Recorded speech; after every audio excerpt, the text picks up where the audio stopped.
Mom just called. We have to change our plans and head back home. What? What on earth are you talking about all of a sudden?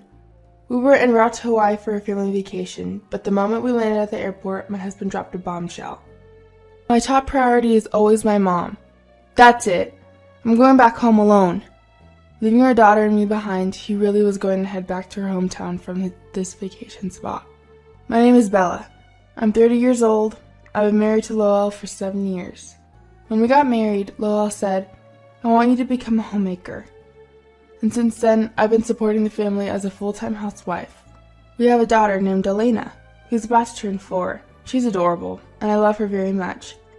But around the time she was born, my husband started to change. When it was just the two of us, Lowell was very kind. He would come home starving after work. "Hey, I'm home. Are we having meatloaf today? Smells delicious."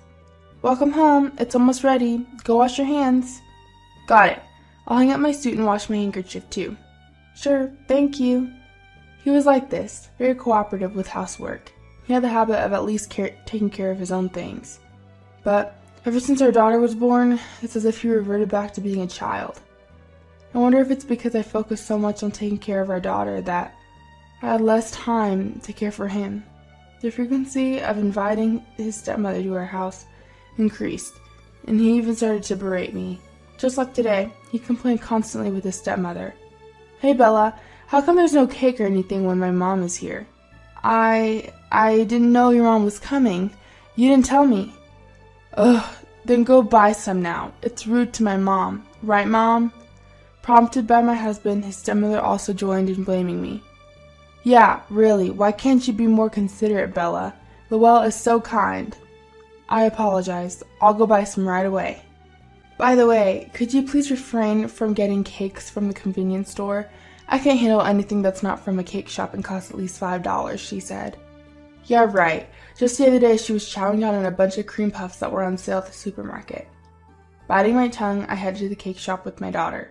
To make matters worse, my stepmother is extremely smitten with my husband, her only son. She dotes on my husband to an unbelievable extent, ignoring our circumstances and relentlessly insisting on us visiting home. Her demands for us to return home increase daily, and my husband becomes grumpy if I refuse. If I don't go with him, I can expect a hellish lecture from my stepmother. "Bella dear, why didn't you come today?" She confronts me over the phone. Even when I apologize saying I'm sorry, it doesn't appease my stepmother's wrath. "I'm sorry isn't enough. If you're going to apologize, you should have done so from the start." "But my daughter had plans to play with her friends today." "Huh? What are you talking about? Your mother-in-law is calling you, and you prioritize that. You're an insensitive daughter-in-law." "I'm sorry, but it was something we planned a while ago." A wife must always accompany her husband. What the mother-in-law says is absolute. It's common sense, isn't it? Seriously, what era does she think this is? I'm always at a loss with my stepmother, who insists on pushing these outdated norms onto me. But since I'm a full-time housewife, I can consider divorce as an option. Reluctantly, I continue to let myself drift with the flow of things. Then, one day, we had planned a long vacation, a trip to Hawaii with my husband and daughter. It was a family trip for 3 nights and 4 days that we had planned for a while. My daughter, who was taking a plane for the first time, was causing a ruckus as soon as she got into her seat. "Mom, planes are amazing! They're like birds!" "Yes, they are. It's going to fly even higher now, okay?" "Really? Amazing! I can't wait!" However, despite being on a much-awaited vacation, my husband wouldn't take his eyes off his smartphone. I sneaked a peek at the screen and saw that he was in a chat with my stepmother. You've got to be kidding. Is he really keeping in touch with my mother-in-law even while we're on vacation? We've told her about the family trip, so she shouldn't need to keep in touch so often. Despite my frustration, I repressed my feelings, seeing my daughter's happy face. We shouldn't fight here. Thinking this, I purposely didn't say anything to my husband. Upon safely arriving in Hawaii and leaving the airport, my husband said something outrageous. "My mother has called. We're changing our plans and heading home." "What?" Caught off guard by my husband's words, I immediately objected. "Wait, what are you talking about? Go home. We just got here." "We can't help it, can we? My mother is lonely all by herself." "But we've informed her about our trip in advance. Elena was looking forward to it. Do you plan on ruining her vacation? Your mother is being incredibly selfish." "So you're bad-mouthing my parents now? Are you really my wife?" My mother always says it, a wife must always accompany her husband. But why? Why do we have to be interrupted even on our long-awaited family trip? Under normal circumstances, I would have listened to my husband and we would have turned right around to head back to my in-laws' place. However, I had a reason for not biking down this time. A friend from my student days, Marilyn, was running a restaurant with her husband, and we planned to visit it during this trip. My husband knew about this as well. Still, the fact that he was prioritizing my stepmother over this was unacceptable. This time, my husband will have to compromise. I, who was absolutely unwilling to back down this time, tried to persuade my husband again. Hey, we had planned to go to Marilyn's place later today, remember? I've already let them know we've arrived as planned. So what? We can just cancel, right? Can't you see? She must have prepared a lot of food waiting for us. How can I say now that I can't make it? As I said this, my husband made a disgusted face and yelled, "You must be joking." Listen, I don't care about that. My top priority is my mother. You're still saying that even after we've come all this way. Your mother isn't a child, she could wait a little. Enough! So you prioritize your friends over your husband's mother? That's not what I meant. I've had enough of you. I never thought you'd be so heartless. That's it, I'm going home alone. My enraged husband left me and our daughter behind and returned home by himself. Wait, are you kidding me? We came all this way to Hawaii for a family vacation and he prioritizes his mother and goes back on a whim. I have no choice. I'll continue the trip with our daughter. We later visited my friend's restaurant without my husband and stayed at the hotel we had booked with our daughter. Waiting for us were my furious husband and his stepmother. Bella, are you crazy letting Lowell go home alone while you enjoy your vacation? As soon as she saw my face, his stepmother berated me with incredible rage. I told your mother about the family trip in advance. So what? Whether it's a trip or whether your parents are dying, if I as your mother-in-law say come back, you come back. That's a wife's duty, right? That's absurd. Upon hearing the exchange between me and his stepmother, my husband shouted, "Enough! I can't stand Bella's attitude any longer. I want a divorce." Divorce?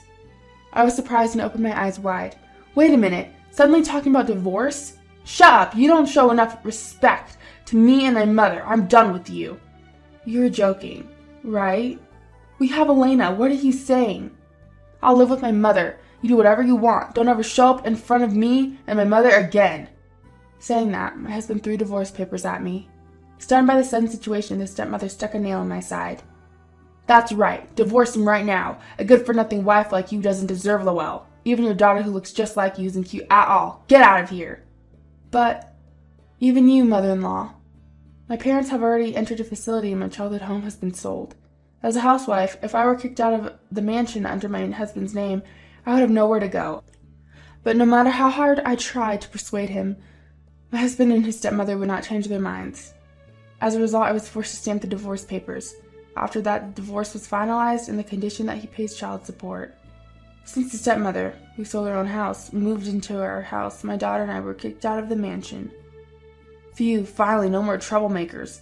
From today on, Mother and I can live comfortably, together. When we left the mansion, we heard the deliberate voices of my husband and his stepmother. Absolutely, it's like a dream to be able to live with Lowell again. Alright, next time I'll find a more loyal and good wife. That's the spirit, Lowell. We need to find a well-behaved wife who will obey us this time. Let's not get stuck with a loser. I got it, Mom. I will make that mistake again. After hearing their conversation, I felt a whirlwind of anger rushing through my body. I'll no longer forgive you for saying such nonsense. I will definitely have my revenge someday. You better keep living carelessly here until then. I slammed the door loudly enough to drown out the laughter of the two and left the apartment. I had no destination in mind, but I vowed to get back at them someday.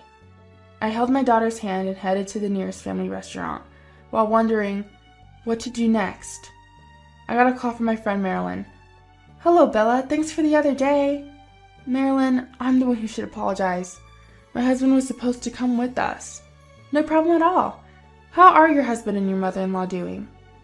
That's, Listening to my friend's voice, I couldn't hold back anymore and confessed everything to her with a feeling of desperation. After hearing my story, Marilyn paused for a moment, then cheerfully said, "Why don't you come over to our place?" "Wait, your place? You mean your house in Hawaii?" "Yeah, we have a spare room, and we were thinking of hiring more staff since we've been busy lately. Could you stay with us and help?" "Are you sure? Won't it be a burden?" Of course not. We have enough furniture and everything, so you don't need to worry about a thing. Just come as you are. Thank you. Really, thank you so much, Marilyn. And so, my daughter and I were headed back to Hawaii. Marilyn and her husband, who had no children of their own, took care of not only me, but also my daughter in every way possible. I started working at Marilyn's store and got a cook license. A year passed as my work got on track. Just when I thought my life was finally getting stable and I was emotionally secure, I got a call from my ex-husband. The first thing he said was, "Help me! Where are you right now? I'll come get you. Just help me out." Help you out? I don't understand what you mean. Just listen to me. What now? I'm busy. My mother fell down the stairs and needs care. I'm the only one here right now, and I'm really in trouble. I can't handle both work and caregiving. He began to list all the convenient things for him in a hurry. I've decided to forgive you, Bella. You must be having a hard time raising a child alone, right? So you can come back home. Let's support my mother and together as a couple from now on. Honestly, I was speechless. A year ago, he forced a divorce on me at the instigation of my stepmother and kicked my daughter and me out. Now he wants me to take care of her? What a joke. Who would buy such a convenient story? Filled with rage, I told him, "Forgive? You've got to be kidding me. There's no way I'm going along with your convenient story now." What? Are you going to abandon me and my mother? Who abandoned whom first? Besides, we're divorced. You're not my family anymore. Of course, neither is your mother. Well, wait a minute. Ever since my mother needed care, she's become selfish. I'm really in trouble, so help. Oh, it's your beloved mother's selfishness. Right. Fulfill all her wishes. You chose her over your wife and daughter, after all. But, you're the only one I can rely on, Bella. Huh? I don't care about that. It's clearly your own doing. Don't worry about Lena. I'll take responsibility for raising her. You and your beloved mother should live happily ever after. Hey, don't be so cold. Fueled by anger, I took a breath. Stop it already. The moment you forced me to stamp that divorce application, our marriage was long over. It's disgusting that you're clinging on to me now. Don't you ever contact me again. If you keep harassing me, I'll call the police. With that, she hung up the phone unilaterally. Despite the constant calls and emails from her ex-husband, she blocked them all. In doing so, she was finally free from the curse of that family. Afterwards, the ex-husband, unable to bear taking care of his selfish stepmother, quit his job and went missing. The stepmother, abandoned by her son, was passed around relatives until it seemed she was finally put into a facility. Rumors say that the ex-husband, after disappearing, was trying to locate her through mutual friends. Well, he won't find her. Even if he did, she would simply report him to the police for harassment. When that time comes, she plans to make him pay all the overdue child support for their daughter at once. As for her friend's restaurant was thriving, and they were opening a branch where she was appointed as the manager. Their daughter had become an elementary school student and was enjoying her daily life. "Mama, I'm off. Take care. Be careful, okay?" "Yes, Mama. Do good at the shop, too." "Thanks. I'll do my best." Although becoming a manager kept her busy, her life was far more fulfilling than before. All thanks to her friend, Marilyn. She could never thank her enough. She was who she was today, all thanks to her ex-husband returning to his family home back then. Life is unpredictable. From now on, she wants to live each day with gratitude without becoming arrogant about her current life.